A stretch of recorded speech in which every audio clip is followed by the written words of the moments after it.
나라를 위해서 이렇게 기도하기 위해서 모여든 여러분 한 분 한 분이 통일 한국의 꿈이고 희망인 줄로 믿습니다. 지난 3월 1일에 코엑스 앞에서 큰 태극기 집회가 열렸습니다.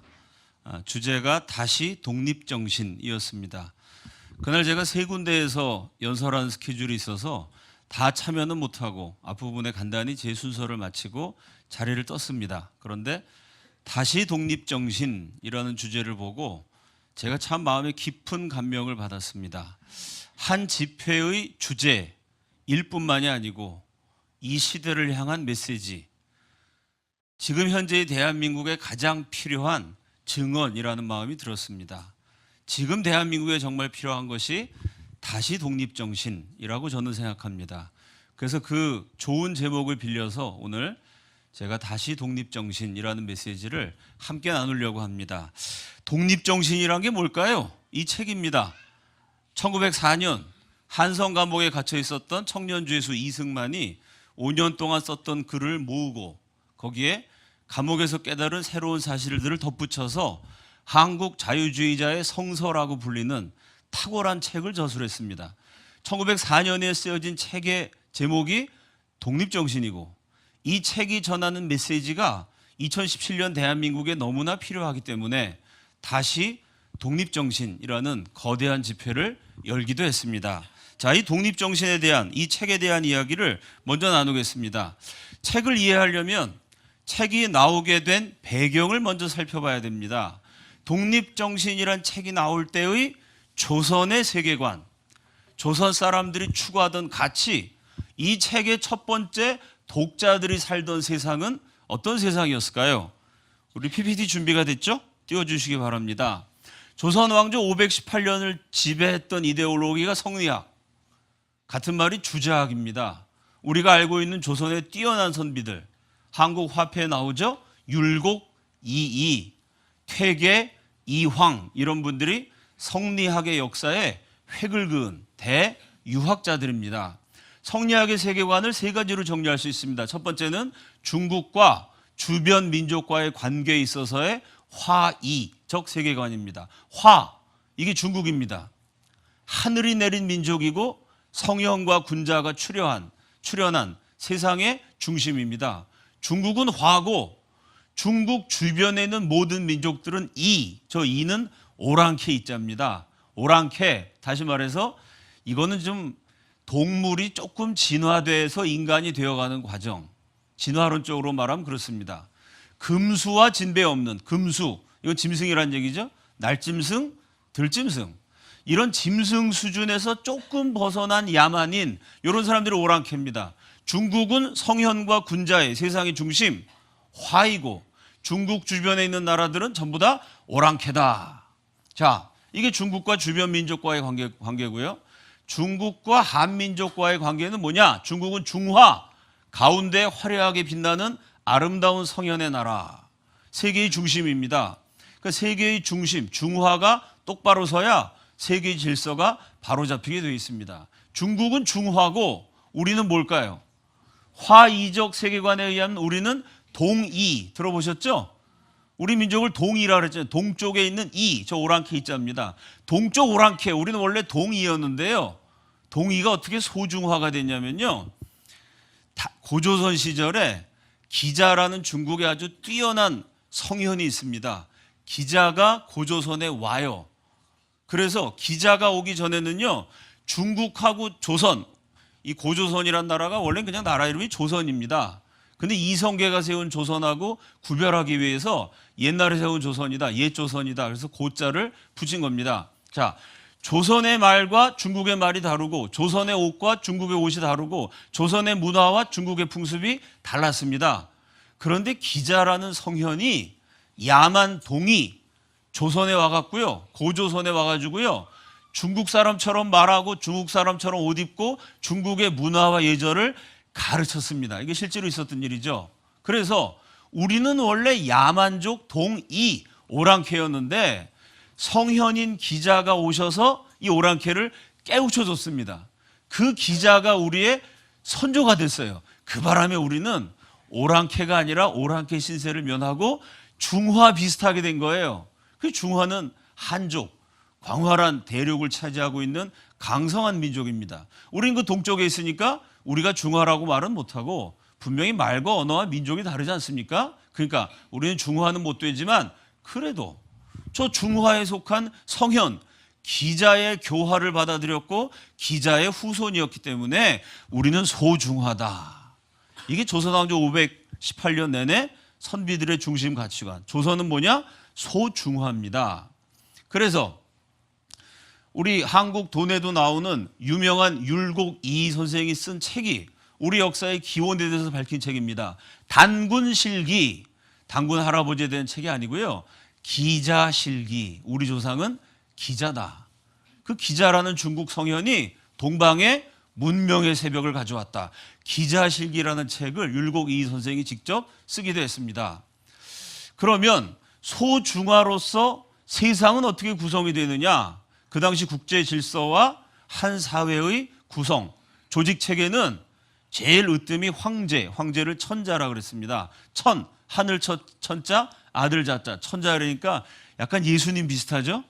하나님의 아들 그런 식으로 중국의 황제는 하늘의 명을 받든 하늘의 아들입니다. 하늘, 이게 기독교로 말하면 하나님, 뭐 똑같지는 않습니다만 그 정도로 절대적인 존재죠. 하늘이 천자, 중국 황제를 천자, 하늘의 아들로 세운 겁니다.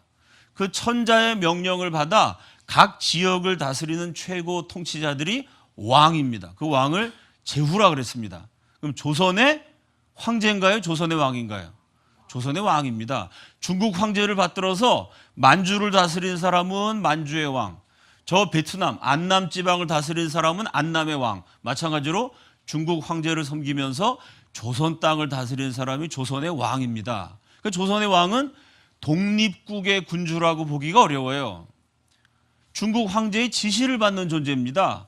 그래서 실제로 조선이란 나라를 세울 때도요, 중국에 사신을 보냅니다. 나라 이름을 뭘로 할까요? 물어봐요. 중국 황제가 조선이라고 해라. 그래서 나라 이름이 조선이 된 것입니다.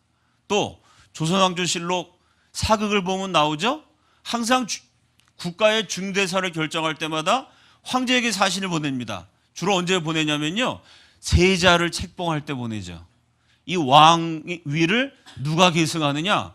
이게 그 당시라도 가장 중요한 거 아닙니까? 지금 대통령 뽑는 것보다 훨씬 중요한 겁니다. 왜냐하면 그 당시 왕은 대통령보다 비교할 수 없는 막강한 권력을 가졌으니까요. 그 왕위를 계승할 세자를 책봉할 때 중국에 사신을 보내갖고 황제에게 누구를 세자로 책봉해야 될까요? 장남이 있는데 장남이 아니라 셋째 아들을 세자로 책봉하려고 했는데 괜찮겠습니까? 라고 반드시 허락을 받았습니다. 그게 왕이에요. 그 왕의 명령을 받아 벼슬을 하는 사람, 그게 양반, 대부라 그랬습니다. 대부는 벼슬하는 관직에 오른 지도자들 가리킨 말인데 조선의 대부란 사람들은 대개 선비였습니다. 그래서 저 앞에다가 선비사자를 붙여서 사대부 이런 말 들어보셨죠? 그 사대부가 양반이고요. 그 밑에 있는 게 상민, 한문으로 말하면 상한, 보통 우리 조선 사람들은 쌍놈 이렇게 불렀던 사람들입니다. 조선의 법전이라고 할 수 있는 경국대전에 상민의 의무는 뭐냐? 수분과 공역이다. 이렇게 규정되어 있습니다. 수분과 공역이란 말은 뭐냐면요, 왕이나 양반이 첫째 돈을 내라, 그럼 세금을 바치는 거고요. 둘째 노역을 제공하라, 노동력을 바치라 그러면 노동력을 바치는 겁니다. 이러고 끝이에요. 민주주의 국가의 헌법은 어떻게 되어 있습니까? 모든 주권은 국민으로부터 나온다. 국민이 국가의 주인입니다. 그 국민은 양도할 수 없는 기본권, 언론 출판 집회, 결사의 자유, 사상의 자유, 양심의 자유, 종교의 자유, 국민이란 게 대단한 존재입니다. 국가의 주인이고요. 인간으로 태어난 사람이면 돈이 있든 없든 공부를 했든 안 했든 상관없이 하늘로부터 부여받은 천부적인 인권이 있습니다. 이건 대한민국 얘기고요. 조선시대엔 그런 거 없어요. 딱 두 가지. 왕과 양반이 명령하면 돈을 바치거나 노동력을 바쳐라. 자유 이런 거 없습니다. 그게 상놈, 일반 백성이고요. 맨 마지막이 천빈. 이건 노와 비라 그랬습니다. 노는 남자 노예, 비는 여자 노예. 물건처럼 사고 팔리는 가축과 같은 대상입니다. 이렇게 세상이 구성되어 있어요. 요걸 가리켜서 화이적 세계관. 다른 말로 하면은 중화적 조공질서. 여러분 신문보다 이런 말 들으신 분들 있을 겁니다. 똑같은 소리입니다. 중화적 조공질서라는 게 뭐냐? 중국 황제가 가운데 중화, 온 세상의 중심에 있는 하늘의 명을 받던 하늘의 아들 천자고요. 그 주변에 있는 오랑캐들은 야만족이기 때문에 천자에게 조공을 바쳤습니다. 그래서 중화적 조공질서다.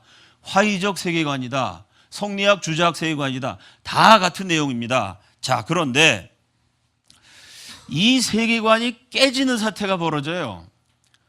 중국 황제는 한족입니다.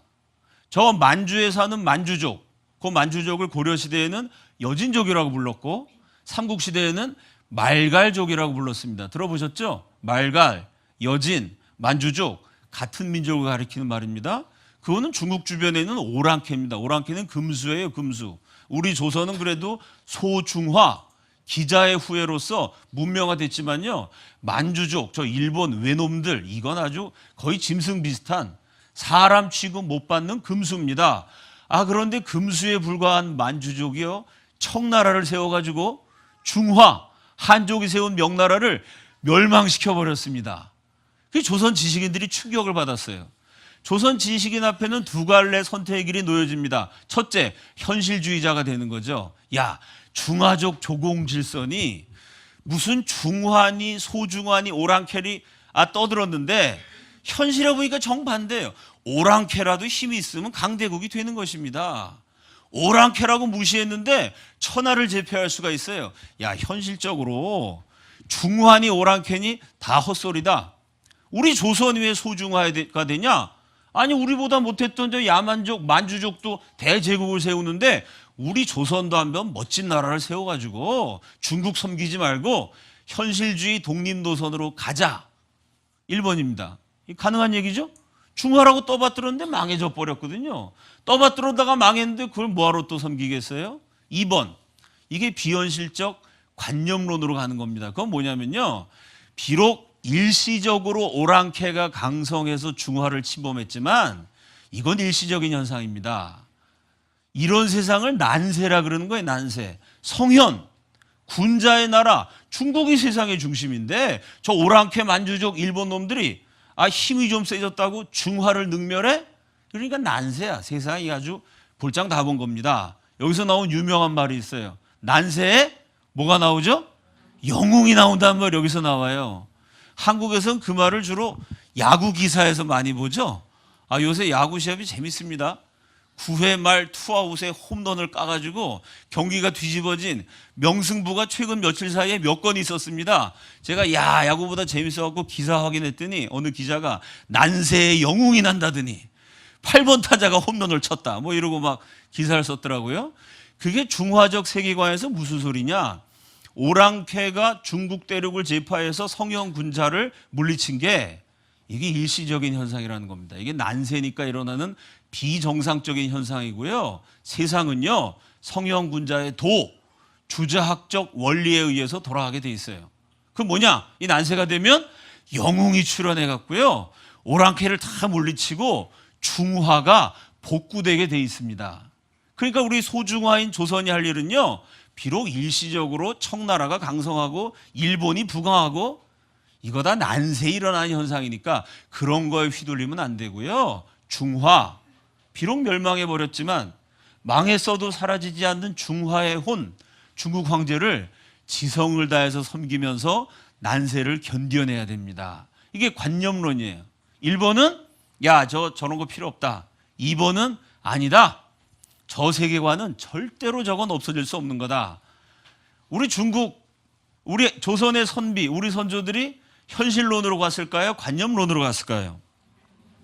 다 알고 계시죠? 그 관념론으로 간 대표적인 증거가 이게 안 넘어가죠? 다음 장 좀 넘겨주시죠. 그냥 계속 넘겨주시면 좋겠습니다. 1644년 명나라가 멸망하고요. 명나라 마지막 황제 숭정제가 참 비참하게 죽습니다. 술을 잔뜩 마신 상태에서 너무 괴로우니까 맨정신으로 그렇게 못했겠죠. 술 취한 상태에서 돌아다니면서 자기 아내와 자식들에게 자살을 강요합니다. 그냥 나라가 망해서 비참하게 노예가 될 판이니까 이 황족이 비참하게 죽으면 안 된다 이러고 아내와 수많은 첩들과 자식들을 자살시키고 본인도 비참하게 자살해요. 그게 1644년입니다. 중국 명나라가 망하고 마지막 황제가 자살하고 무려 60년이 흐른 1704년에 조선에서는 막대한 돈을 들여갖고요, 만동묘라는 걸 건립해요. 저게 뭐냐? 중국의 마지막 황제 숭정제에게 제사를 지내는 사당입니다. 왕도 가서 제사를 드리고 조선의 양발들도 저기서 계속 제사를 드립니다. 원래는 사당으로 건립됐다가 하도 선비들이 저기 많이 모여드니까 저 만동묘가 일종의 사원이 됩니다. 그래서 여러분, 조선의 유명한 서원들이 있죠. 제일 유명한 게 저 안동에 가면 도산서원이라고 있죠. 유명한 관광지죠. 조선의 유명한 4대 서원 가운데 하나로 만동묘가 들어가요. 그 명나라가 망한 다음에도 계속 여기서 이제 난세니까 중화의 영웅이 나타나가지고 한족 명나라가 재건될 것이다. 그날을 기다리면서 정말 메시아 예수를 기다리는 기독교의 심정하고 비슷한 겁니다. 조선의 선비들이 여기서 계속 제사를 드려요. 그러다가 조선이 거의 망할 때가 됩니다. 그 다음 장면이요. 1894년에 이 책이 있죠. 일본인의 조선 정탐록 이라고 되어 있습니다. 일본이 조선을 집어삼키기 위해서 먼저 1894년 그 무렵에 아주 일본의 뛰어난 스파이를 조선에 파견합니다. 그 사람이 혼마 규스케예요. 조선 전국을 1년 동안 쫙 여행을 하면서 조선이란 나라가 어떤 나라인지 보고서를 작성합니다. 그 보고서가 조선의 일본 침략에 아주 기초적인 정보가 되고 자료가 되죠.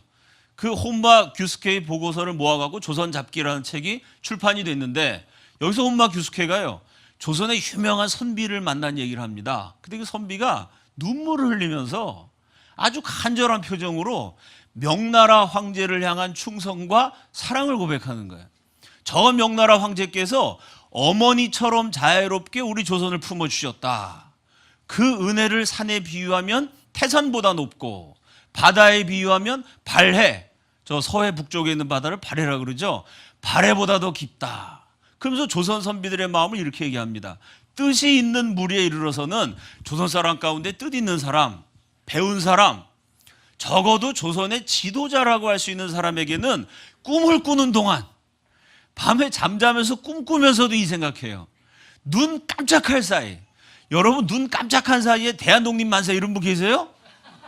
야, 정말 애국자입니다. 그죠?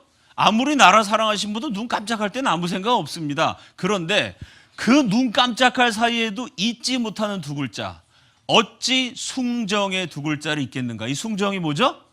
앞부분에 나왔죠? 명나라 마지막 황제 숭정제. 잠잘 때도 눈을 깜빡일 때도 그 숭정제를 잊지 못한다. 이게 1894년.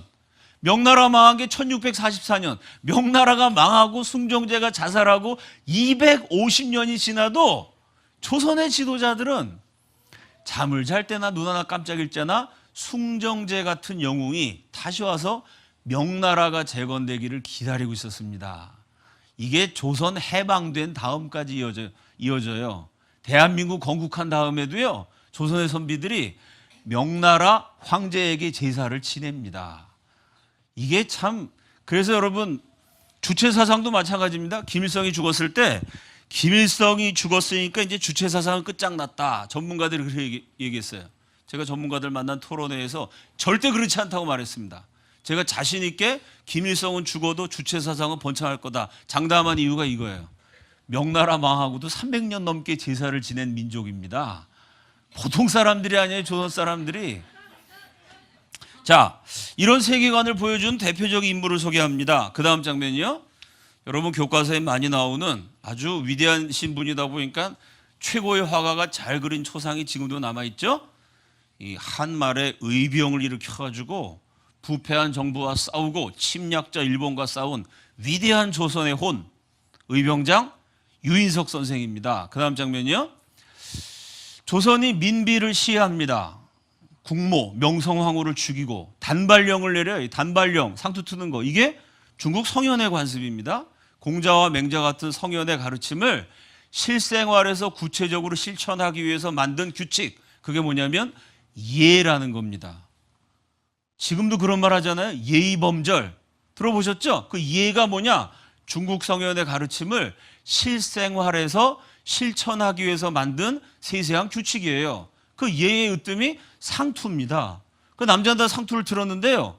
이거를 개혁 정부가 들어서면서 김홍직 내각에서 상투를 자르라 그래요. 그 조선 말기 역사를 보면요, 나라가 망해서 자살한 사람 몇 명 안 돼요. 상투를 자르라 그랬을 때는 곳곳에서 동네마다 자살합니다. 동네마다. 왜? 이 중국 성현의 돌이 이 예를 버린다는 거 있을 수 없는 일입니다. 그 당대 최고의 선비였던 그 유인석 선생이 머리 상투 자르라 그러니까 격분해 갖고 의병을 일으킵니다. 그 의병을 일으키기 전에 당대 최고의 문장가답게 선비들에게 글을 써서 보내요. 그게 뭐냐? 격고 팔도 여릅. 팔도, 조선 팔도의 여릅, 수많은 성읍들에게 격고, 격분하여 고한다, 격렬하게 외친다, 뭐 이런 뜻입니다. 제목도 멋있죠? 진실로 위급 존망의 때라 각자가 다 거적자리를 깔고, 지금 나라가 망하는 판인데 뜨뜻하게 안방에서 이불 피고 잘 생각하지 말아라.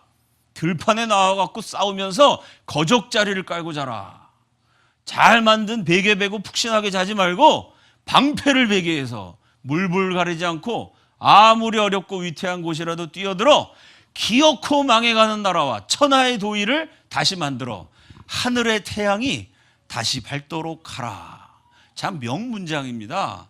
이 길을 돌리니까 전국 곳곳에서 의병들이 일어납니다. 그 의병들이 모인 중심지가 제천이었죠. 제천 의병을 이끌고 그 당시 충청도의 큰 성읍이었던 충주성을 공격해갖고 이 의병이 승리를 거둡니다. 이게 대단한 거예요. 충청도 지방의 대표적인 도시에 말하자면 그 요즘 말하면 도청 소재지 비슷한 충주성을 함락시켜가지고 그 기세가 하늘을 찌를 듯합니다. 이 충주성 전투에서 앞장서서 제일 큰 공을 세운 사람이 김백선이라는 사람입니다. 이 김백선은 사냥꾼 출신이에요. 그러니까 원래 산속에 들어가서 호랑이도 잡고 곰도 잡던 사람이 일본 놈들하고 총싸움하고 조선의 광군하고 싸우니까 호랑이랑 싸우던 실력으로 광군을 물리쳐가지고 아주 의병장 명장으로 명성을 떨치게 됩니다. 자, 이렇게 충주 의병, 제천 의병이 충주성을 점령하니까요, 그들을 제압하기 위해서 일본군이 진격을 하게 되죠. 남한강 상류 지역에 있었던 일본군과 김백선의 제천 의병이 결전을 벌이게 됩니다. 김백선이 기습 공격을 해갖고 일본군을 괴멸시켜서 전투가 상당히 유리한 방향으로 흘렀어요. 원래 계획은 뭐냐면 선봉장이 김백선 먼저 쳐들어가고 그 선봉장을 따르는 중군장 안승우라는 사람이 김백선이 가서 막 싸우다가 힘이 지칠 때쯤 되면은 지원병을 보내갖고 바톤 터치를 해서 계속 공격하기로 했습니다. 원래 계획대로 했으면 이길지도 몰라요. 근데 김백선은 열심히 싸워서 일본군을 많이 물리쳤는데 이 중군장 안승우라는 사람이 겁이 나갖고 미적미적 되느라 늦게 갑니다. 그 바람에 전투에 지게 돼요. 김백선이 열받아가지고 회의를 하면서 왜 약속대로 군대를 보내지 않았냐 이랬더니 난 그런 약속 한 적 없다 이러고 시치미를 뗍니다. 사냥꾼 잡던 김백선이 열받아갖고 칼을 뽑아갖고 저놈을 죽여야 된다 이러고 조선 장수들끼리 싸움이 벌어졌어요. 이때 총사령관 유인석이 대노합니다. 엄청 열받았어요. 왜 열받았을까요? 김백선은 사냥꾼 출신이니까 양반이 아니라 상놈입니다. 안승우는 양반이에요. 어디 감히 상놈이 양반을 군령을 어겼다, 감히 상놈이 양반한테 대듭니까? 1896년 3월 27일 유인석 선생의 그 글을 모아놓은 문집에 나오는 얘기를 제가 그대로 읽습니다. 그대는 본시 한낱 포수에 불과한 상민이었거늘 어찌 분수를 모르는가. 저자를 군령 위반죄로 다스려서 포살하라. 의병이 다 모인 가운데 이 상놈 출신 김백선이 감히 양반한테 대들었다는 이유로 끌어내다가 목을 쳐서 죽입니다. 그 장면을 본 사냥꾼들이 어떻게 생각했을까요? 사냥꾼들은 김백선이 영웅이죠. 천민 취급받는 사냥꾼 포수였지만 나라가 망하니까 김백선이 의병을 일으켜서 싸웠습니다. 우리가 비록 천민이지만 나라 망할 때 싸워야 된다. 천민도 저렇게 나라 위에 싸우니까 장군이 되는구나 이러고 사냥꾼이 모여들었다가 약속을 안 지킨 양반한테 따졌다고 죽는 모습을 보고요, 이건 양반의 나라다. 사냥꾼이 이 나라를 위해서 싸울 필요가 없다 이러고 포수들이 뿔뿔이 흩어져요. 그러니까 누구만 남았을까요? 양반만 남았어요. 이 양반들은 총을 쏠 줄 몰라요. 전쟁할 줄 모릅니다. 그 바람에 충주성을 점령했던 제천 의병이 하루아침에 몰락하게 돼요. 김백선을 딱 죽인 그날 1896년 3월 27일 이후로 모든 전투에서 다 집니다. 한 번도 이기지 못해요. 왜? 상놈 사냥꾼들이 다 실망해서 돌아갔기 때문입니다. 결국 제천 의병은 붕괴되고 유인석 선생은 그래도 애국지사니까요. 조선 땅에서 일본의 암살 위협을 피해 저 연해주로 망명을 합니다. 연해주에서 계속 독립운동을 하죠. 그 연해주에 가서도 유인석 선생의 세계관은 소중화 의식입니다. 중화, 중국이 회복되면 난세의 영웅이 나와서 중국 명나라가 회복되면 우리는 소중화로서 우리도 재건이 된다. 천하의 중심인 중화가 바로 세워지면 그 중화에 붙은 소중화, 조선도 나라를 되찾게 되고 감히 천하를 어스린 저 금수, 짐승만도 못한 외나라, 일본 섬나라는 저절로 멸망하게 된다. 이렇게 생각하고 열심히 독립운동을 했어요. 그 독립운동하면서도 자나깨나 바라는 거는요. 조선을 되찾기 위한 독립운동이기 이전에 중화가 회복되는 독립운동이죠. 그래서 이 유인석 선생의 일기에 보면 가끔 아주 기분 좋은 대목은 어젯밤에 너무 좋은 꿈을 꿨다. 그게 무슨 꿈일까요? 난세 영웅. 한족 영웅이 나타나갖고 중화가 재건이 돼. 중국 황제에게 조선 사람들이 가서 엎드려 절을 하는. 야, 이 요한계시록에 24장로가 이 면류관을 벗어 어린 양 예수께 바치는 그거랑 뭐 비슷한 겁니다. 이 유교도 일종의 종교였기 때문에 그 논리 구조가 비슷한 거예요. 그런 꿈을 꾸면서 꿈을 깨고 일어나서 야, 이런 꿈이 이루어지면 얼마나 좋을까. 그런 기록을 남겼어요. 그 꿈이 진짜로 이루어지는 것 같은 사태가 일어납니다. 1911년에 만주족이 세운 청나라가 멸망해요. 누가 멸망시켰죠? 한족, 중화족 출신인 손문. 중국 발음으로는 순원이라 그래요. 들어보셨죠, 여러분? 손문의 삼민주의. 뭐 이런 거 역사 시간에 배웠죠? 그 손문이 신의 혁명을 일으킵니다. 그 소식을 듣고 유인석 선생이 얼마나 감격했어요. 드디어 난세 영웅이 300년을 기다렸는데 말이에요. 정확하게 말하면 270년 만에 명나라 망하고 270년 만에 한족의 영웅이 나타난 겁니다. 너무 기뻐갖고 유인석 선생이 그 손문에게 편지를 보냅니다. 그 다음 장면이요. 여중화국 정부서 보낸다. 중화국 중국 정부에게 이 편지를 보낸다. 라는 얘기를 써요. 거기 이렇게 얘기합니다. 우리 조선은 대중화를 이은 소중화로서 중국에 대해서 지족이 종가를 대하듯 하였고, 이거 쉽게 얘기하면 지족, 이거는 둘째 아들, 셋째 아들입니다. 종가, 이 종가를 잇는다. 이건 장남, 장손 이런 거죠. 뭐 요즘은 그런 게 많이 없어졌습니다만 옛날 저희 세대만 해도요. 이게 아들 형제가 여럿 있어도 장남은 좀 특별했습니다. 감히 둘째, 셋째가 형한테 대들면 큰일 나는 거였어요. 조선시대에는 장남이 아주 권력이란 게 절대적이었습니다. 우리 조선은 둘째, 셋째고 중국이 장남이다. 뭐 이런 뜻입니다. 지족, 갈라져 나간 족속이 종가, 원래 이 조상의 혈통을 이은 본래의 집안을 떠받들고 섬겨야 됩니다. 우리가 그렇게 중국을 잘 섬겼다는 거예요. 그리고 날마다 중국이 부흥하기를 바랬는데 다행히 오늘 성취되었다. 이렇게 썼어요. 중국의 자립 여부에 우리나라 존망이 달려있다. 자, 일본한테 나라를 뺏겼습니다. 그 나라를 되찾는 게 독립운동이죠. 그럼 우리가 일본한테 뺏긴 나라는 어떤 나라인가요? 독립국인가요? 독립국이 아니라 소중화였습니다. 중국을 섬기던 소중화를 뺏겼으니까 독립운동에서 그 나라를 되찾으면 빼앗겼던 나라를 그대로 되찾으면 그건 민주공화국 아니에요. 왜? 조선은 민주국이 아니었습니다. 소중화를 되찾는 거예요. 그러니까 중화가 재건이 돼야 소중화를 되찾을 수 있지 않습니까? 우리나라의 자립, 우리나라의 존망, 조선이란 나라가 흥하느냐 망하느냐는 중국에 달려있다. 뭐 이런 편지를 보내요. 그런데 그리고 아주 기대에 부풀어갖고 이제 손문이 중화를 재건하면은 조선은 소중화로 다시 회복이 되고 저 오랑캐 일본 놈들은 저절로 무너진다. 이게 성현의 도리다. 주자학적 세계관을 굳건히 믿었어요. 이게 종교였고 신념이었단 말이죠. 그런데 손문이라는 사람이 자꾸 이상한 짓을 해요. 황제가 돼야 되는데 황제 안 하고 저 서양 오랑캐들의 이론을 따라 민주주의 국가를 세운답니다. 그러면서 황제 제도를 폐지해요. 중국의 고유한 의발, 상투 제도를 잘라버리고요. 중국의 옷, 거추장스럽다고 버리고요. 양복을 입고 돌아다니게 서양식 옷을 입고 돌아다닙니다. 이러니 유인석이 얼마나 쇼크받았겠어요. 아니 난세의 영웅이 나타났는데 오랑캐로 나타난 거, 오랑캐로. 그것도 서양 오랑캐야, 서양 오랑캐. 그러더니요, 유인석이 제일 쇼크받은 사건이요, 중국의 모든 초중 고등학교에서 공자, 맹자 교육을 금지시킵니다. 공자왈, 맹자왈 이러다가 나라가 망했다. 신학문을 배워야 된다. 이러면서 영어, 물리학, 수학, 오랑캐의 도리를 가리킵니다. 난세 영웅인 줄 알았더니 오랑캐 앞잡이가 나온 거예요. 그 유인석이 충격을 받아가지고 1913년쯤 되면은 병을 앓아 누워요. 그 일기에 보면은 중국이 하루하루 되어가는 모양을 바라볼 때 고통을 이길 수가 없다. 이 70 노인이요, 평생을 바쳤던 세계관이 무너지는 겁니다.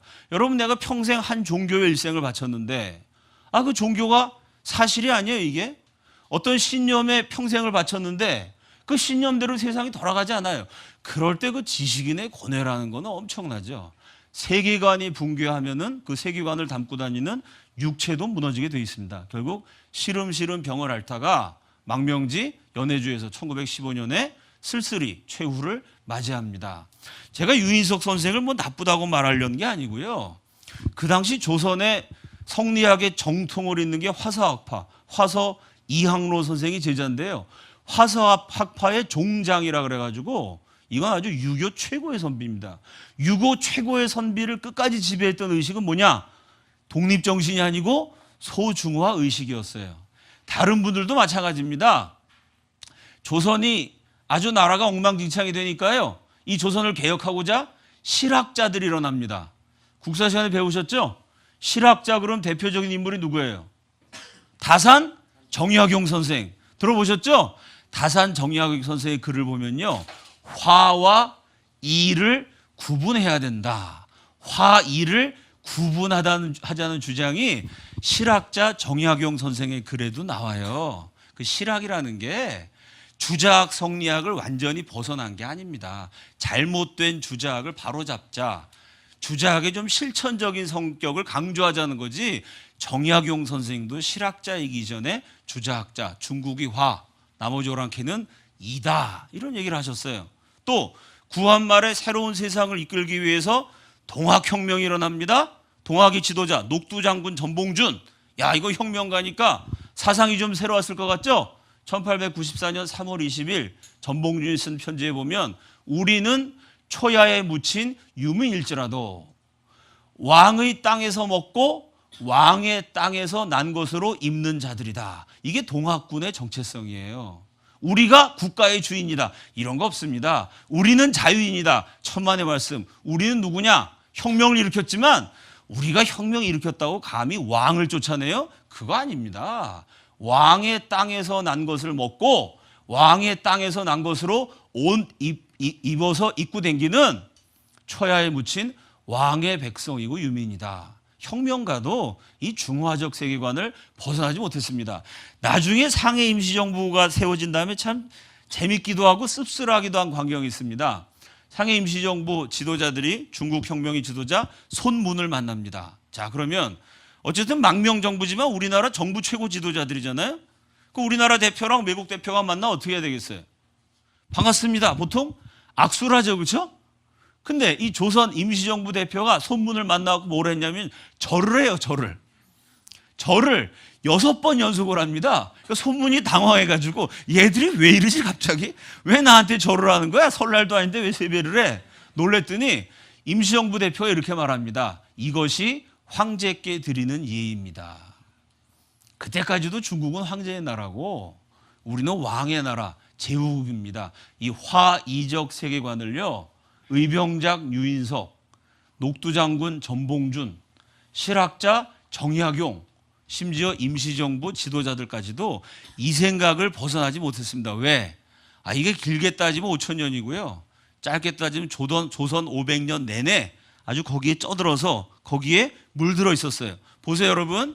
유인석이 여중화국 정부서 편지를 보내서 중국의 자립 여부에 우리나라의 존망이 달려있다. 이 편지를 쓴 게 1911년입니다. 조선 최고의 지식인이 이런 얘기를 막 하고 있었어요. 그런데 우리 주제 이제부터 본론으로 들어갑니다. 이 독립정신이라는 책이 왜 위대한 책이냐? 1911년까지 조선 최고의 지도자가 이런 중화적 세계관을 부르짖고 있을 때 1904년에 감옥에 갇힌 29살짜리 죄수가요, 혁명적인 선언을 합니다. 그 다음 장면이요. 이 독립정신이 좋은 책이라는 얘기 많이 들어보셨죠? 읽으라는 권유도 많이 받으셨죠? 대부분 안 읽으셨죠? 네, 안 읽으신 것 같아서 제가 오늘 이 내용을 설명해 드립니다. 이 독립정신에 무슨 얘기가 나오느냐? 맨 윗줄 다 함께 읽어봅시다. 시작. 조선의 지도자들이 전부 다 자유라는 게 없어요. 그냥 중국 황제 섬기는 겁니다. 의병을 일으켜도 각자가 다 일어나갖고 방패를 베개를 하자. 각자가 일어나서 상놈들도 다 일어났는데 알고 봤더니요, 각자가 일어나도 양반 말을 들으라는 소리였어요. 의병 활동하는데도 양반만 안 들으면 그 자리에서 목을 쳐서 죽입니다. 무슨 자유가 있습니까? 황제를 섬기는 것이고 양반을 섬기는 것입니다. 그런데 감옥에 있었던 29살짜리 청년이 국민, 이게 위대한 말입니다. 국민, 국가의 주인이라는 얘기예요. 그 전에 그냥 일반 백성의 의무는 경국대전에 수분과 공역, 왕이 세금 바치라 그러면 세금 바치고 노동력 제공하라 노동력 제공하라, 그게 아니라는 거예요. 국민이 국가의 주인이기 때문에 그 국민은 자유인이어야 한다. 그럼 국민의 자유라면 먼저 영혼, 이거 영혼이라고 말하면 조선 사람 그게 뭔지 모릅니다. 영혼 그럼 뭐라고 생각할까요? 아버지 영혼, 어머니 영혼 생각하죠.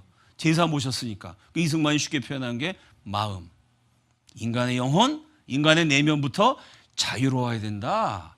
자유의 혁명을 주장합니다. 그 다음 다 함께 읽겠습니다. 시작.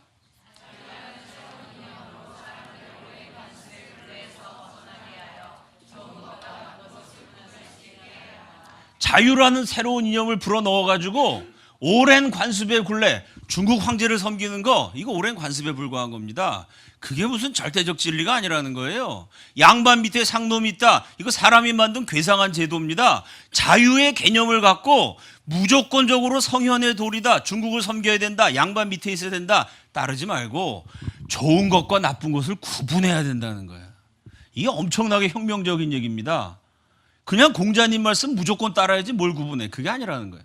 그건 관습에 불과한 거기 때문에 자유라는 개념으로 좋은 것과 나쁜 것을 사람들이 구분하는 거예요. 양반이 구분해 주는 게 아니에요. 임금이 지시하는 게 아닙니다. 조선 백성 한 사람 한 사람이 국가의 주인이 돼가지고 그런 민주주의 의식을 가지고 내가 내 인생의 주인으로, 국가의 주인으로, 역사의 주체로 내가 구분해야 된다는 거예요. 그러려면 사람들에게 자유를 줘야 된다. 1904년, 사실은 요 글은 1899년 그때부터 나오기 시작합니다. 1899년부터 감옥에 썼던 글을 다 모아가지고 이승만이 1904년에 독립정신이라는 책으로 내는 거거든요. 그 시절에 이런 자유를 외쳤어요. 엄청난 얘기입니다. 1904년에 썼던 글, 모든 이런 비루한 말로, 이게 그 당시에는 이게 능지처참당할 말입니다. 공자, 맹자, 중국 황제, 임금님, 양반들이 하신 좋은 말씀을 일반 백성은 따라가야 되는데 이승만은 그게 아니라 그게 모든 빌어먹을 소리다. 모든 비루한 말로 기습, 괴상한 관습을 만들매. 무슨 괴상한 관습이 있느냐? 상놈은 의뢰의 양반의 종으로 알며. 상놈이 양반 섬기는 거, 이거 빌어먹을 비루한 말로 만든 기습, 괴이한 관습이라는 겁니다. 백성은 의뢰의 윗사람을 위하여 생긴 것으로 알며 악한 자는 의뢰의 강한 자와 법으로 알며 소국은 의뢰의 대국의 노예로 알아. 소국, 우리 작은 나라가 대국, 중국의 노예니까 황제가 시킨 대로 한다. 이거 엉터리 같은 소리라는 겁니다. 경위와 법을 다 버리고라도 복종하는 것이 도리로 알며 혹 그렇지 아니하다 하면 큰 변괴라 하나니 이는 노예의 생각을 기르는 패단이요. 이게 무슨 중국 황제를 섬기고 공자왈 맹자왈 성현의 도리고 뭐 왕과 양반을 따르고 이게 다 뭐죠? 노예를 길러내는 소리라는 겁니다. 그러다가 나라가 노예가 됐다는 거예요. 그 노예가 된 국민들에게 자유를 줘야 된다. 개인의 자유를 주고 나라는 독립국이 돼야 된다. 1904년에 벌써 이런 말을 했으니 대단한 혁명입니다. 그럼 우리가 어떻게 독립을 할 수 있느냐? 독립정신 실천 6대 강년, 이 책이 50개의 챕터로 되어 있습니다. 50가지에 걸쳐서 조목조목 독립정신이 뭐냐? 어떻게 독립해야 되느냐? 맨 마지막 50번째 챕터가 일본에 대한 거죠. 50번째 챕터의 제목이 일본인들의 의도를 파헤친다. 지금 중국으로부터 독립하는 것도 중요하지만 이 중국으로부터 독립했는데 일본 놈들이 또 식민지 만들려고 그래. 일본인들의 속셈이 뭐냐? 의도를 파헤쳐야 된다. 이게 마지막 50번째 장의 얘기고요. 50장에 걸쳐서 어떻게 자유와 독립인을 길러낼 것이냐 쫙 설명을 하고, 그럼 구체적으로 뭘 해야 되느냐?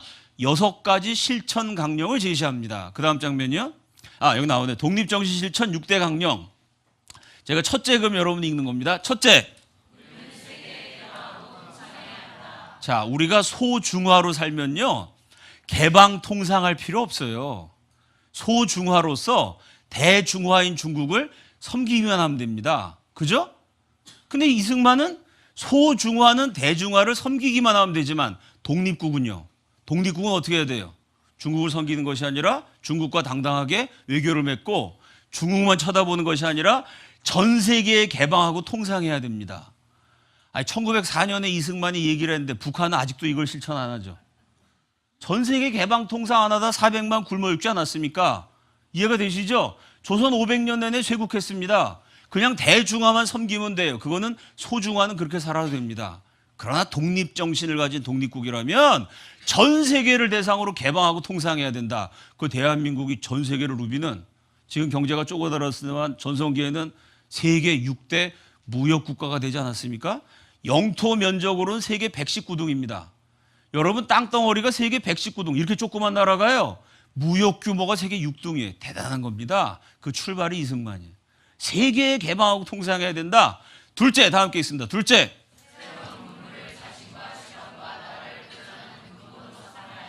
이게 그 당시에 얼마나 대단한 말이냐면요, 우리나라 유명한 독립운동가 가운데 계속 사람들 만나서 토론한 주제가 있어요. 독립운동가들이 모여서 밤새워서 박터지게 토론했습니다. 주제가 뭐냐? 서양 과자를 먹어야 될까 말아야 될까? 이거 갖고 싸웠어요. 왜? 서양 과자를 먹으면 오랑캐의 혼이 들어가니까 중화, 소중화 의식이 어지러워져요. 이해가 되시죠? 소중화라는 관점에서 보면 서양 사람 오랑캐입니다. 그 오랑캐가 만든 과자가 아무리 달콤하다 그래도, 캔디가 아무리 맛있다 그래도 어떻게 소중화 선비가 서양 오랑캐 과자를 먹습니까? 절대 먹으면 안 된다. 저거 먹으면 소중화의 혼이 더럽혀진다. 이게 독립운동가들의 생각이었습니다. 근데 이승만은 독립운동가들 그런 토론하기 20년 전에 벌써 뭐라 그러냐면은 과자뿐만 아니라 서양의 모든 새로운 문물을 자신과 집안과 나라를 보전하는 근본이다. 이게 얼마나 생각이 다른가요?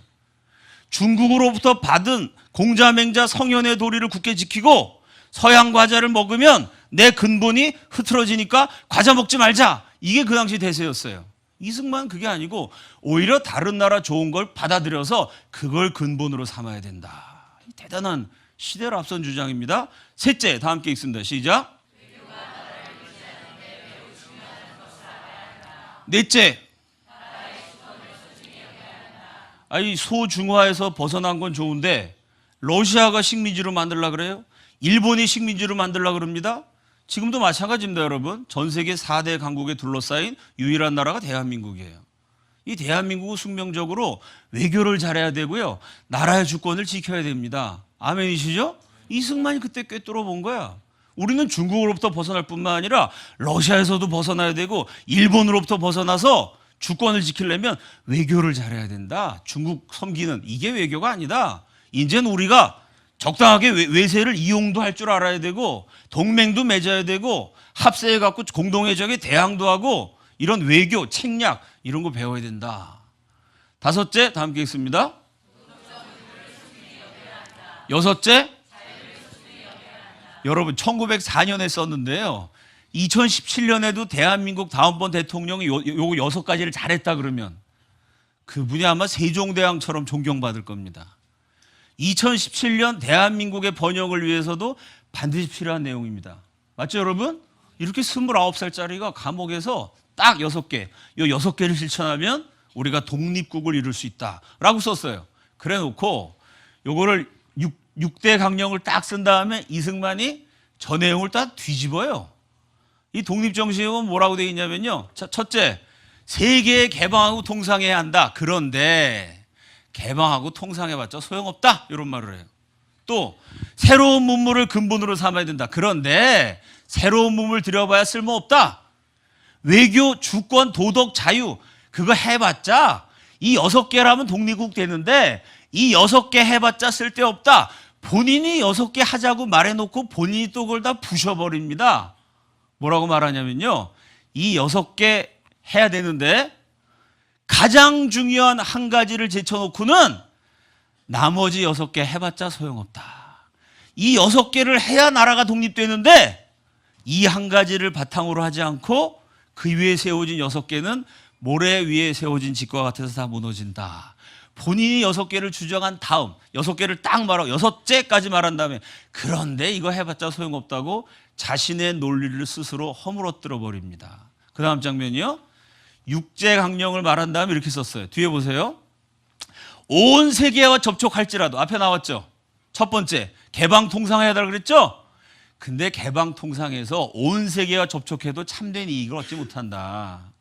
신학문 새로운 문물 받아들여 근본으로 삼아야 된다. 앞에 나왔죠. 그래봤자 효력을 얻지 못한다. 외교 힘써도 돈독한 관계로 발전하지 못한다. 앞에서 이거 해야 된다 그래 놓고 뒤에서는 그거 해봤자 안 된다 그랬어요. 앞에 뭐죠? 지금 우리나라가 쓰러진 데서 일어나려 하며 썩은 곳에서 싹을 틔우고자 애쓰고 있는데 기독교를 근본으로 삼지 않고는 저 6개가 중요한데요. 그 6개가 아무리 중요해도 그것만 갖고 안 돼요. 그 6개의 근본이 뭐냐? 기독교라는 겁니다. 아멘이시죠? 기독교를 근본으로 삼지 않고는 그 다음부터 6개 해봤자 다 말짱 허당이다 그 얘기하는 거예요. 그 다음 장이요. 똑같죠? 나라의 주권을 소중히 여겨도 서양의 앞선 나라들과 대등한 지위에 이르지 못할 것이며 5번째 도덕적 의무를 존중해도 사회 기풍이 한결같지 않을 것이며 6번째 자유를 소중히 여겨도 자유의 한계를 몰라 어려움에 직면할 것이다. 그러니까 6가지를 지키면 독립국이 돼요. 근데 그 6가지는 기독교라는 바탕이 있어야 됩니다. 이게 이승만의 천재적인 통찰력이에요. 그래서 독립정신이란 책의 메시지를 3가지로 요약할 수 있습니다. 첫째, 개인적 자유. 한 사람 한 사람이 자유인이 되어야 된다. 둘째, 국가적 독립. 우리는 소중화가 아니다. 러시아, 일본, 열강의 각축장, 노예가 되어서도 안 된다. 조선은 독립국이 되어야 한다. 국가적 독립. 셋째는 종교적 교화라 그랬어요. 이승만은. 교화. 요즘 말로 하면 기독교화, 복음화라고 할 수 있습니다. 개인은 자유인이 되어야 되고 국가는 독립국이 되어야 하고 민족의 영적 상태는 복음화가 되어야 한다. 이게 이승만의 독립정신입니다. 독립정신을 이루는 3가지 근본 요소는 뭐냐? 자유와 독립과 기독교. 이게 이 책의 주제예요. 그럼 기독교가 왜 중요하냐? 기독교 없으면 왜 나머지가 다 무너질 수밖에 없느냐? 이렇게 썼어요. 우리가 기독교를 모든 일의 근원으로 삼아 왜 기독교가 근원이 돼야 되느냐? 자기 자신보다 다른 사람을 위해 일하는 자가 되어 나라를 한 마음으로 받들어 우리나라를 영국과 미국처럼 동등한 수준에 이를 수 있도록 최선을 다해야 한다. 이 당시 세계 1등 영국, 2등 미국. 이승만의 글에는 우리가 기독교만 믿으면 세계 꼴찌 조선이 1등 영국, 2등 미국처럼 아주 부강한 나라가 된다. 그 왜 기독교가 중요하냐면 제가 다시 읽어드릴게요. 자기 자신보다 다른 사람을 위해 일하는 자가 되어 기독교가 들어가야 뭐를 극복한다고요? 이기심을 극복한다는 얘기입니다. 기독교가 안 들어가면 애국을 하고 독립운동을 해도 자기 자신을 위해서 해요. 그래갖고 말짱허당이라는 겁니다. 기독교가 들어가야 자기 자신보다 다른 사람을 위해서 일하는 이타심을 갖게 돼요. 이게 여러분 기독교의 진리에 대한 정확한 지적입니다. 20세기 최고의 복음주의자라고 불리는 존 스토트가 죄란 무엇이냐? 죄는 한마디로 이기심이다 이렇게 얘기했어요. 죄라는 게 뭐죠? 하나님의 영광이 아니라 내 영광. 하나님 많은 사람의 유익이 아니라 내 유익을 구하는 이기심. 죄의 본질은 이기심입니다. 그걸 이승만이 정확하게 지적한 거예요. 모든 인간은 죄인이기 때문에 이기심을 극복할 수 없어요. 어떻게 이기심을 이길 수 있느냐? 내 죄를 대신해서 십자가에서 죽으신 예수 그리스도를 구세주와 주님으로 영접해서 거듭날 때에만 성령의 지배를 받을 때에만 죄의 권세, 이기심을 극복할 수 있습니다. 아멘이시죠? 이게 이승만의 주장이에요. 여러분, 이 말이요, 이게 100년 전에 한 얘기인데 얼마나 정확한 얘기인지 사역을 하다 보면 날마다 경험합니다. 지난주에 우리 데이비 형제가 앞에서 광고하는데 뭐라 그러냐면, 동성애 반대 운동을 막 했더니 동성애 반대 운동 하시는 어느 기독교 리더 목사님이 전화를 해갖고 뭐라 그랬다 그랬죠? 왜 내 나와바리에 끼어드느냐. 아니, 내가 동성애 반대하는 사람으로 기독교 대표자인데, 내가 이걸로 유명해졌는데 네가 뭔데 말이야 동성애 반대 운동을 막 하느냐. 아니, 동성애 반대 운동을 하기 위해서 누구 허락을 받아야 됩니까? 그게 누구 나와바리예요? 저는 비슷한 일을 여러 분야에서 경험했어요. 제가 이승만 강의하고 다녔더니요, 아, 이승만은 대한민국에서 내가 원조인데 말이야. 어? 이러질 않나. 또 나중에는 또 오셔가지고, 아, 내가 뭐 이승만 얘기했더니 뭐 이호 목사가 내 뒤를 이어서 그냥 내가 하던 거. 아, 뭐 그 양반 강의 아무리 들어봐도 한성 감옥 얘기가 안 나오던데 말이죠. 아, 뭐 내가 이렇게 길을 닦았으니까 이호 목사 같은 데도 나온 거지. 뭐 이런 소리 들었고요.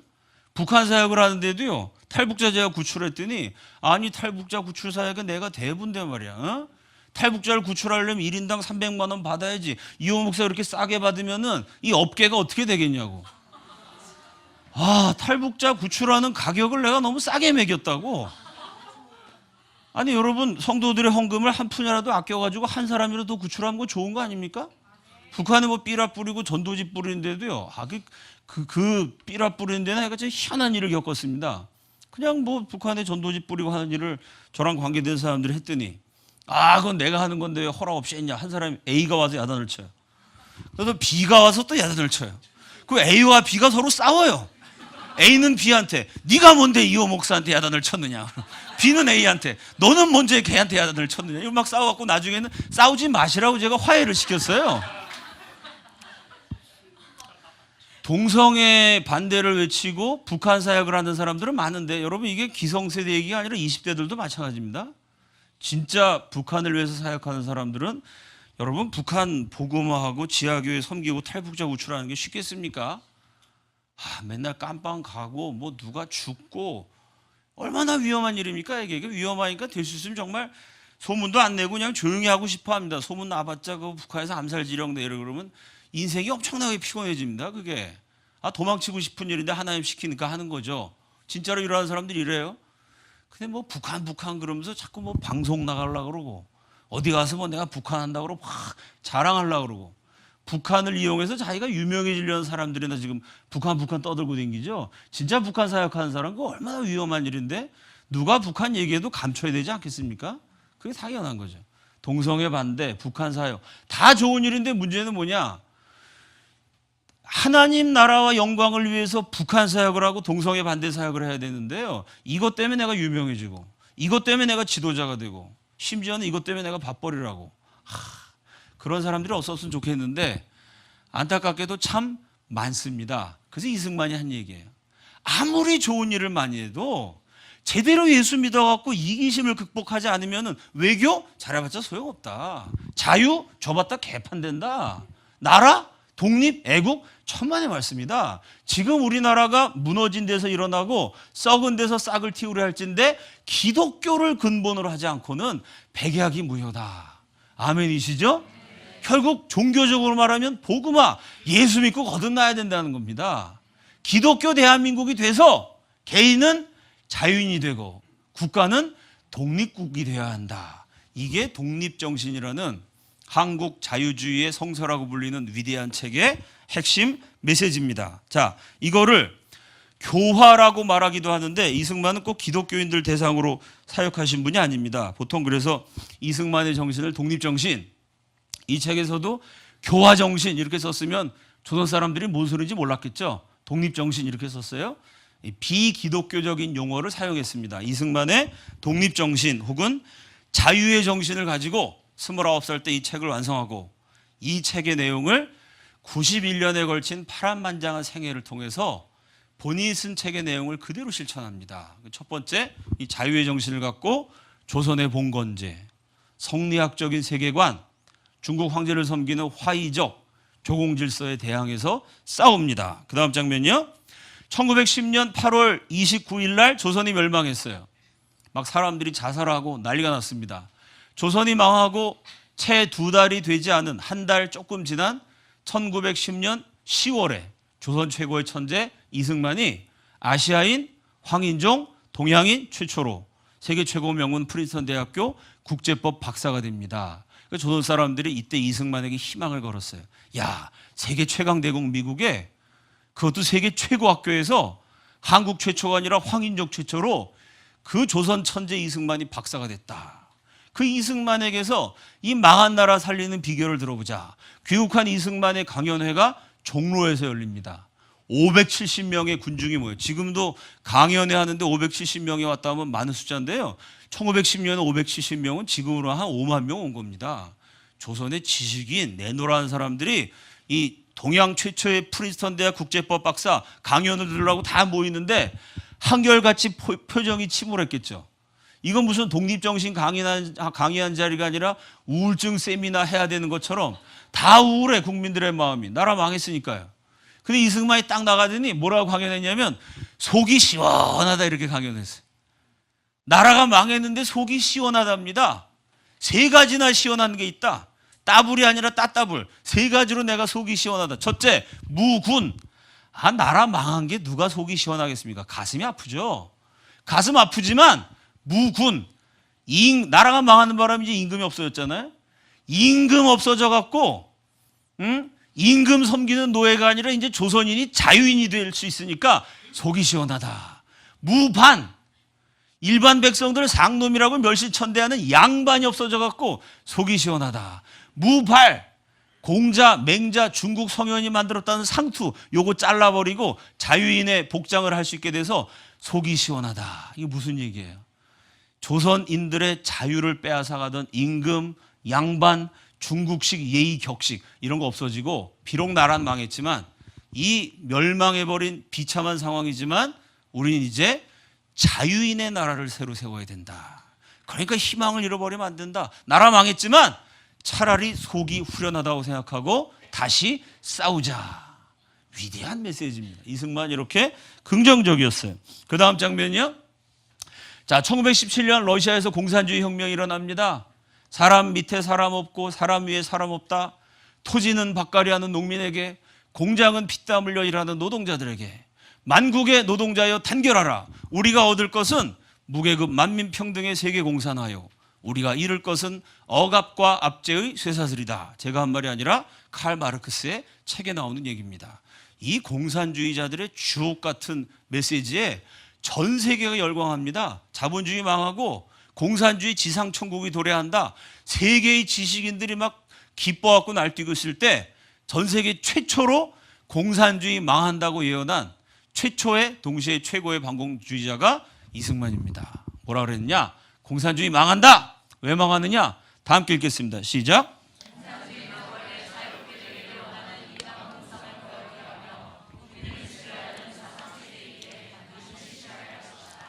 왜 망하냐면 이승만은 자유라는 관점에서 비판했어요. 자유롭게 되기를 원하는 인간 본성, 역시 비기독교적인 표현입니다. 이승만은 일반인들 대상으로 말했기 때문에 기독교인이 아닌 사람들도 많잖아요. 기독교적인 메시지를 기독교가 아닌 용어로 많이 사용을 했습니다. 그럼 인간 본성이라 그랬어요. 기독교적으로 얘기하면 그 인간 본성은 누가 준 거예요? 인간은 누가 만드신 거예요? 그러니까 이승만의 이 얘기는 무슨 소리냐? 하나님이 인간을 지으실 때 자유인의 본성을 주셨다는 겁니다. 하나님이 인간에게 주신 가장 고귀한 선물이 뭐라고요? 자유입니다. 하나님이 자유를 주셨는데 그걸 공산당이 뺏어 하나님이 심판받아 공산당은 망한다. 1917년에 공산주의 혁명 일어나자마자 망한다고 외치고 이 자유인의 정신으로 악마적 공산주의와 싸웠습니다. 그 다음 장면이요. 요거는 1924년 4월 23일 독립운동을 하면서 쓴 글입니다. 멋진 글입니다. 다 함께 읽습니다. 시작. 자유를 위하여 싸우다. 세상에 싸우지 않고 자유를 찾은 민족이 없나니 우리의 국토가 뜻으로 남의 칼날과 탄환에 대적하며 우리의 대적과 비력동으로 남의 한형과 석과 싸우다. 제가 이제 이승만의 일생에 대해서 10분 15분, 30분 이렇게 짧게 강연해야 되는 기회가 많습니다. 그러니까 뭐 3시간, 4시간 못하고 한 10분 만에 이승만이 누구냐 간단하게 얘기해야 될 때 그때 이승만을 10분 만에 91년의 거대한 세계를 어떻게 소개해야 되느냐 제가 고민하다가 이승만 박사가 쓴 수백 편의 글 가운데 그분의 일생을 대표하는 글을 하나만 꼽는다면 저는 개인적으로 이거라고 생각했어요. 자유를 위하여 싸우라. 위대한 자유의 투사, 자유를 지키기 위해서 첫째, 조선의 봉건제, 중국을 중심으로 하는 화의적 세계관과 싸웠고요. 둘째, 악마적 공산주의와 싸웠고, 셋째, 일본 제국주의와 싸웠고, 그 자유인의 나라 대한민국 건국했습니다. 그래서 저는 이게 이승만 박사 일생을 요약하는 말이라고 생각이 돼갖고요. 이승만 박사 서거 50주년에 하와이에서 하와이 주지사, 호놀룰루 시장, 미국 국회의원 다 모인 가운데 아주 성대한 그 의식이 열렸습니다. 그 뭐 한국 조선일보에서도 일주일 내내 생중계하고 뭐 하와이 미국 텔레비전에 다 나오고 그런 큰 집회였는데 제가 주강사로 섬겼어요. 거기서도 제가 몇 번에 걸쳐서 3시간도 하고 2시간도 하고 10분도 하고 강연을 했는데 이승만 박사 인생을 짧게 강연하는 자리에서 제가 이 얘기를 했습니다. 자유를 위하여 투쟁하라. 이게 이승만의 일생을 요약할 수 있는 한마디다 그랬더니요. 제 강연을 듣던 맨 앞에 앉아있는 할아버지 한 분이 갑자기 벌떡 일어나서 앞으로 뛰쳐나오면서 아멘 이러시는 거예요. 누구였냐면은 이승만 박사의 양자 아드님이셨어요. 그 이수 박사님 벌떡 일어나더니 아멘 이러시더니 끝난 다음에 저를 찾아오셔갖고요. 눈물 흘리시면서 제 손을 붙들고 이렇게 얘기하시는 거예요. 우리 아버님이 살아생전에 늘 되풀이하셨던 말씀이 바로 이 얘기라고. 내 일생은 자유를 위해서 투쟁했다.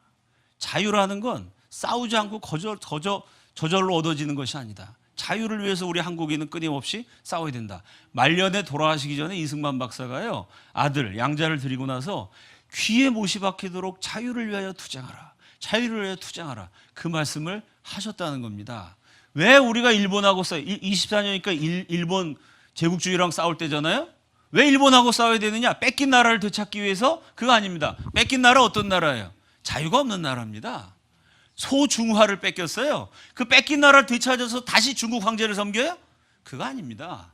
이승만은 우리가 왜 독립운동해야 되느냐? 왜 일본과 싸워야 되느냐? 자유를 얻기 위해서. 우리의 붓끝과 혀끝으로 말과 글로. 이승만의 글이 저에게 영감을 줘서 제가 저희 청년들 여기도 몇 사람 있습니다만 청년들 모아놓고 글 쓰는 것도 가르치고 말하는 것도 가르칩니다. 붓끝과 혀끝으로 싸우자. 일본 제국주의와 싸웠습니다. 이렇게 조선의 봉건제와 싸우고 악마적 공산주의와 싸우고 일본 제국주의와 싸워서 드디어 나라를 되찾았습니다. 1948년 8월 15일에 대한민국을 건국하죠. 그럼 대한민국은 어떤 나라냐? 1948년 8월 15일 대한민국이 건국되던 그 순간 건국기념식장 첫 번째 광복절 그 자리에서 초대 대통령 이승만 박사가 연설합니다. 대한민국 정부 수립 연설이고 대한민국 건국 기념 연설입니다. 역사적으로 중요하죠? 나라를 처음 세웠어요. 이 나라가 어떤 나라냐라고 이승만이 연설합니다. 그 다음 장면이요.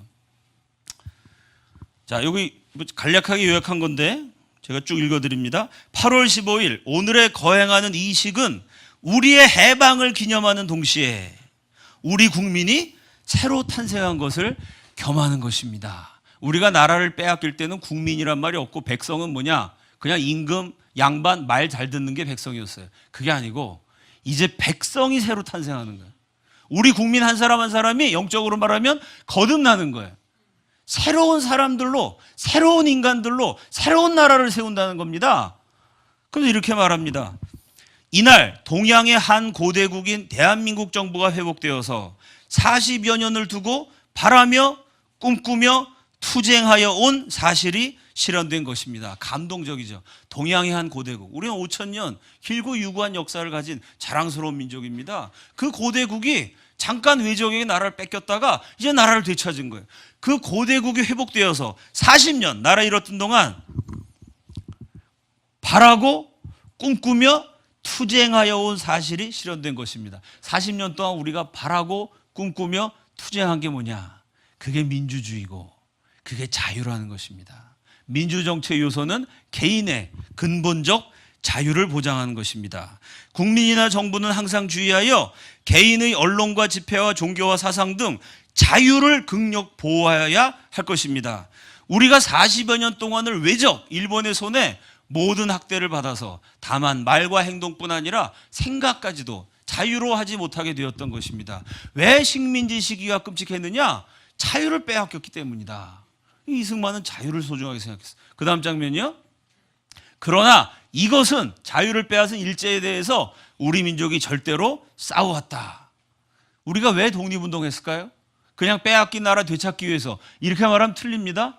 그 말이 왜 틀렸는지 이해가 되시죠? 빼앗긴 나라는 자유인의 나라가 아니에요. 독립국도 아닙니다. 그거 중국 황제만 쳐다보는 소중화예요. 빼앗긴 나라 되찾는 것이 아니고요. 우리가 왜 싸웠느냐?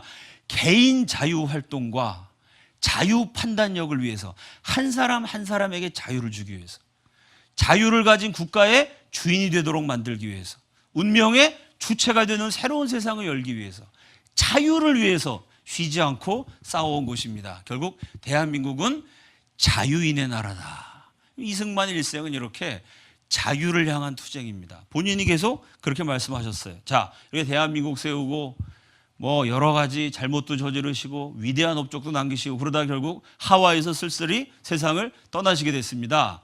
이승만 박사 돌아가시기 전에 마지막 남긴 유언, 그 다음 장면이요. 돌아가시기 한 6개월 1년 전부터 아들이신 이인수 박사에게 늘 이 말씀을 하셨대요. 내가 우리 민족에게 남기는 유언, 이 우리 민족에게 남기는 나의 유언은 갈라디아서 5장 1절이다. 다 함께 읽습니다. 시작.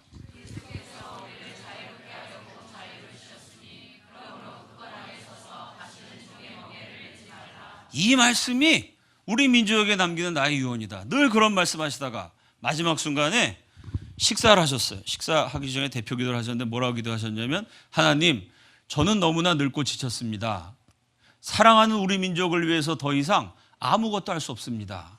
우리 민족을 하나님 손에 맡깁니다. 다시는 종의 멍에를 매지 말게 하소서. 기도하시고 식사하신 다음에 피곤한데 그러고 누우셨다가 결국 다시는 일어서지 못하셨습니다. 이 말씀이 최후의 유언이었어요. 여러분, 이승만 박사 일생이 고도로 일관적이죠. 29살 때 개인적인 자유, 정치적인 독립, 종교적인 교화, 이 세 가지를 중심으로 한 자유인의 나라를 세워야 된다. 독립정신이라는 책을 썼어요. 책만 쓴 것이 아니라 일생에 걸쳐서 봉건제, 조선의 봉건제, 중화사상, 악마적 공산주의, 또 일본 제국주의와 자유인의 정신을 갖고 싸우셨어요.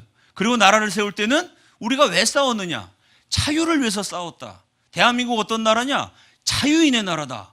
자유인의 나라를 아예 건국을 하셨어요. 그리고 마지막 돌아가실 때 이 자유는 누가 주신 거라고요? 그리스도께서 주신 것이다.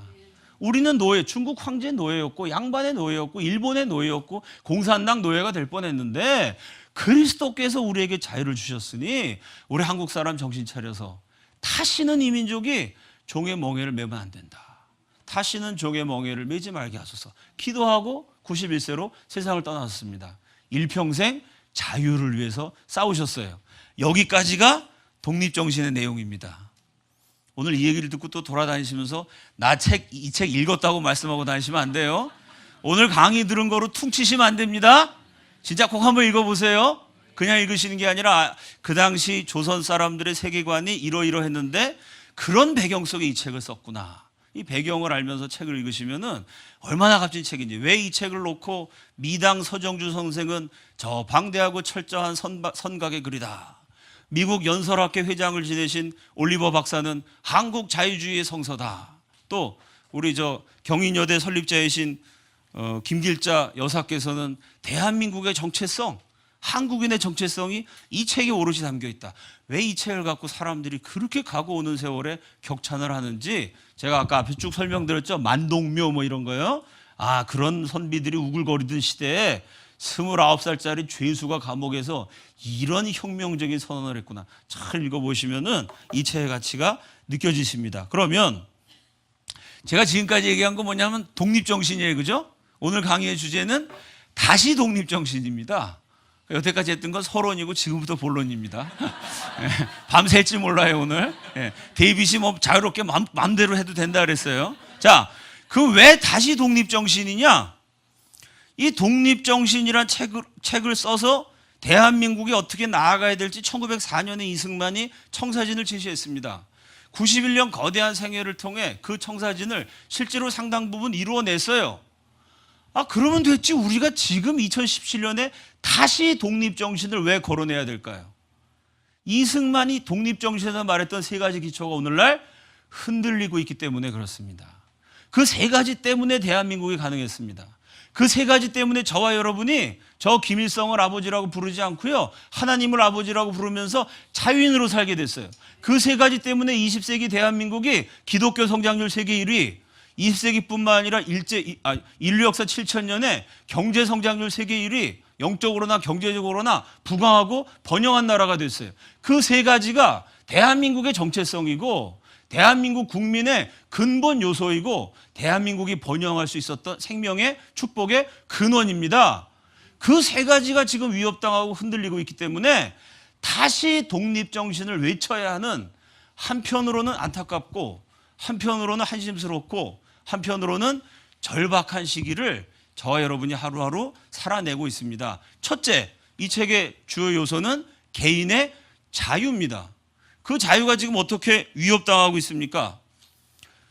광화문 한복판에서 김일성 만세라고 외쳐도 표현의 자유다라고 서울특별시장 박원순께서 말씀을 하셨어요. 박원순이가 말 한마디 잘못했다가 내가 전국을 돌아다니면서 박원순 선전해주고 있어요. 어버이 김일성 만세라고 외치는 건 표현의 자유니까 괜찮다. 그런데 요즘 이번 선거에서 집권이 유력한 세력 측에서 뭐라고 말하죠?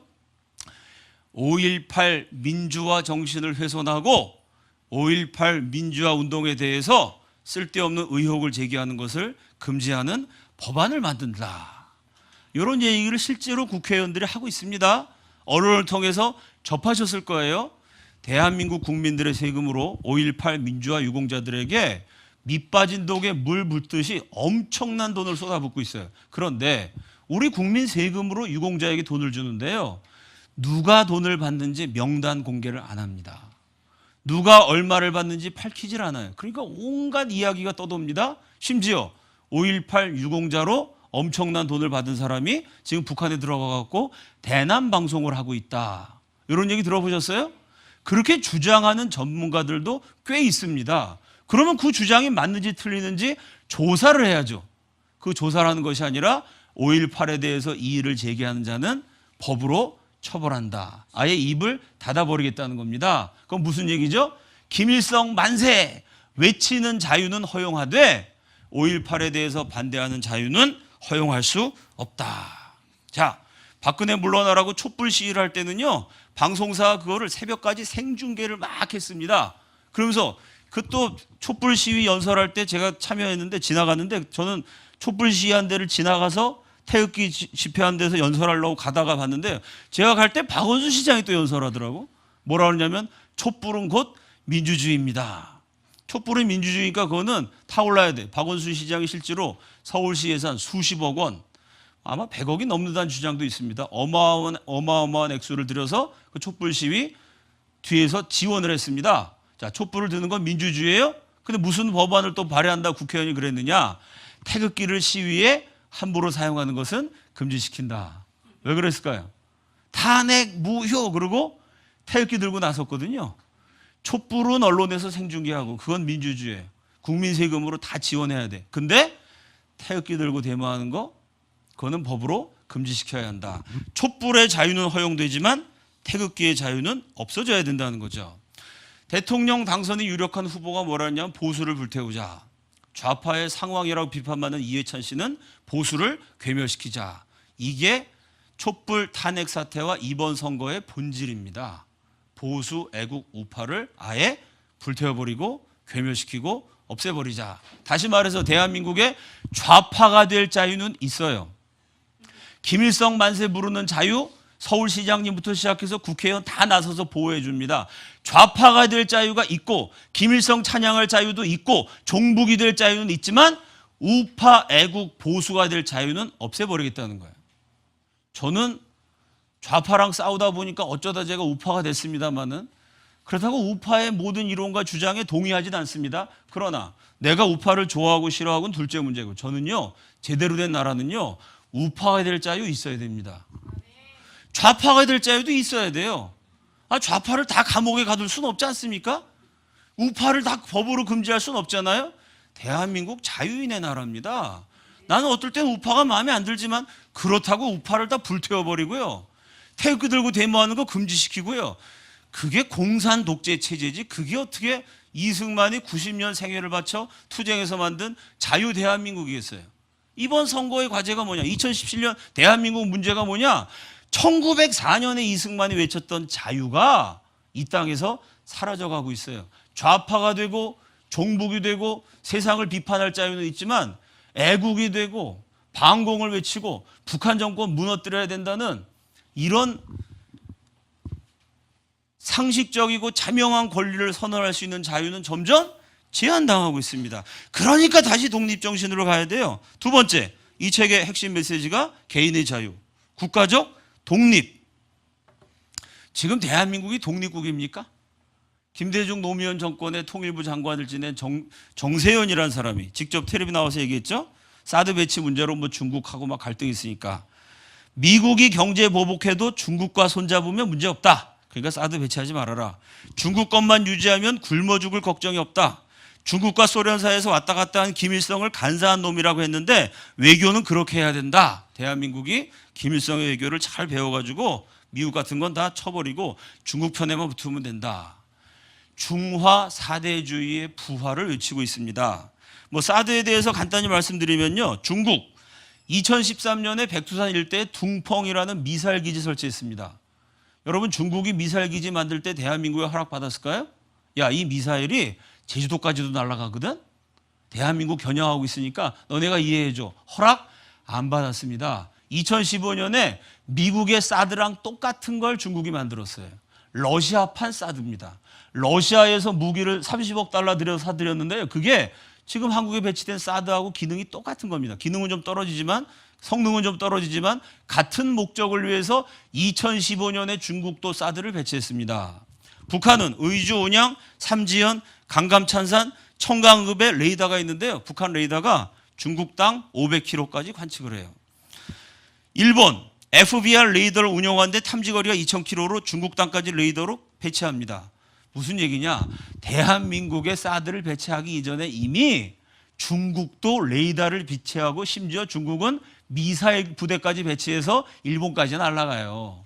북한도 레이더 부대가 있고요, 일본도 레이더 부대가 있습니다. 근데 공통점은 뭐냐? 일본, 중국, 북한 모두 우리한테 허락을 안 받았어요. 그럼 맘대로 사드 배치를 다 했습니다, 레이디아 기지를. 그런데 대한민국은 그걸 배치할 때 중국 허락을 받으래요. 그걸 중국 사람만 얘기한 것이 아니라 이 나라 통일부 장관 지낸 사람이 말했고요. 여러분 아시죠? 더민주 국회의원 6명이 직접 중국 가갖고 맞습니다, 중국 여러분 주장이 옳습니다 라고 맞장구까지 쳤습니다. 이건 무슨 얘기죠? 일본, 중국, 북한은 독립국으로 인정해 주는데 대한민국 니네는 독립국이 아니야. 사드 배치하려면 우리 허락받아야 돼. 대한민국이 지금 독립국이라고 생각하십니까, 여러분? 중국이 우리를 대하는 걸 보세요. 저게 독립국을 대하는 자세입니까? 아니, 본인들은 우리한테 허락도 안 받고 미사일 기지까지 만들어 놓고, 우리는 우리가 미사일 쏘겠다는 거 아닙니다. 미사일을 날라오면 탐지는 해야 될 거 아니야. 그 사드 배치하는데 중국 허락을 받으라. 우리의 독립이 위협당하고 있습니다. 세 번째, 이승만이 말한 게 개인의 자유, 국가적 독립, 종교적인 교화, 기독교화입니다. 김정일이가 이런 얘기했다는 유명한 일화가 있죠. 많이들 아마 언론을 통해 접하셨을 줄 압니다. 저 베트남은 우리보다 훨씬 상황이 안 좋은데 공산화했는데 왜 남한은 공산화가 안 되느냐? 조사해봤더니 베트남에는 교회가 없었고 남한에는 교회가 있습니다. 남한의 10대 교회를 공격하라. 그때부터 갑자기 인터넷에, 물론 뭐 저도 목사입니다. 목사들이 사고 많이 치는 건 사실인데 목사만 사고 치겠어요? 솔직히 종교 지도자들 놓고 보면 목사들이 그중 나은 축입니다. 다른 종교 지도자를 사고 친 사람 무지하게 많습니다. 근데 인터넷에 교회, 목사, 기독교에 대한 비리만 자꾸 올라가요. 자꾸. 좌파 정권 10년 집권하고 있을 때 교회 출석하는 성도 숫자가 반으로 줄었다. 뭐 이렇게 주장하시는 전문가들도 있습니다. 이게 교회가 약해진 정도가 아니고 지금은 교회가 종북화가 됐어요. 단일 업종으로는 빨갱이가 제일 많은 부류가 목사가 아닐까 이렇게 생각합니다. 하이 목사들이 지금 간첩짓을 얼마나 많이 하는지 나라 전체가 엉망이 됐습니다. 기독교가 아니고는 이 민족이 살아날 길이 없다 그랬는데 이 독립정신에서 말했던 대한민국의 번역을 가능하게 했던 하나님이 인종을 축복하셨던 세 가지 근원, 자유와 독립과 교화, 기독교화가 지금 심각하게 위협당하고 있어요. 그래서 다시 독립정신입니다. 다시 독립정신 갖고 싸워야 됩니다. 아멘이시죠? 네, 마지막 결론을 짓겠습니다. 자, 이 독립정신이라는 책의 맨 마지막 문장. 이 마지막 문장을 딱 얘기하고 이승만이 6대 강령이라는 걸 부르고 불칩니다. 이 독립정신이라는 책 50번째 챕터의 마지막 문장. 다 함께 읽겠습니다. 시작.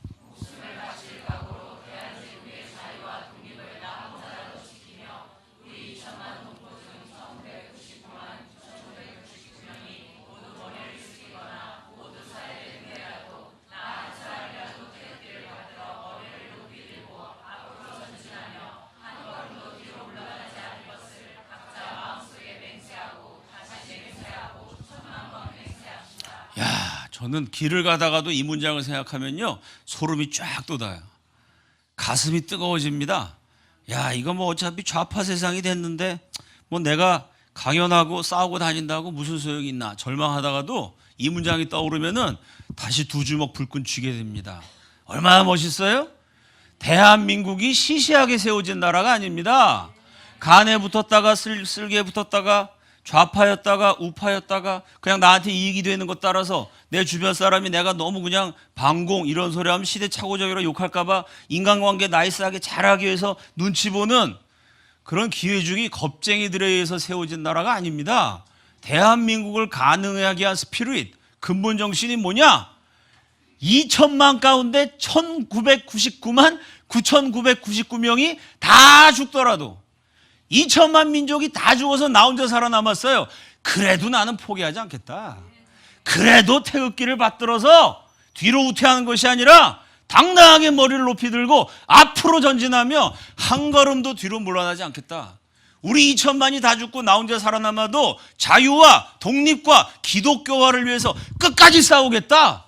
이 건국 대통령 이승만의 위대한 파이터 스피릿, 이 불굴의 정신, 이 찬란한 민족혼을 보시고 하나님이 축복하셔갖고 대한민국 세우게 하셨고요. 이 나라가 이렇게 근사하게 발전하고 번영한 것입니다. 다시 독립정신으로 돌아가야 됩니다. 5천만 민족 가운데 4,999만 9,999명이 다 죽고 타협하고 무릎 꿇을지라도 마지막 나 한 사람 남을지라도 개인의 자유, 자존심을 가진 위대한 조국 대한민국의 독립, 그리고 우리 민족이 예수 믿어 구원받는 교화, 이 다시 독립정신을 가지고 태극기에 휘날리면서 한 걸음도 뒤로 물러가지 않고 내가 기도하면서 끝까지 싸우는 그리스도 예수의 최후의 군병이 된다. 이게 다시 독립정신입니다. 우리가 이 정신으로 돌아가서 지금 다 무너져인 것 같지만 절망하면 안 됩니다. 5천만 가운데 4,999만 9,999명이 죽어도 나 혼자 남아도 나는 끝까지 이 나라를 축복하신 그 하나님의 아버지 앞에서 최후의 순간까지 최후의 일인이 되어서 최후의 정열을 다 불태워서 하나님 나라를 위해서 싸운다. 이런 십자가 군병이 일어나야 됩니다. 다시 독립정신으로 위기에 처한 대한민국을 살리는 하나님의 군병들이 바로 이곳에서 불꽃처럼 일어나기를 예수 그리스도 이름으로 축원합니다.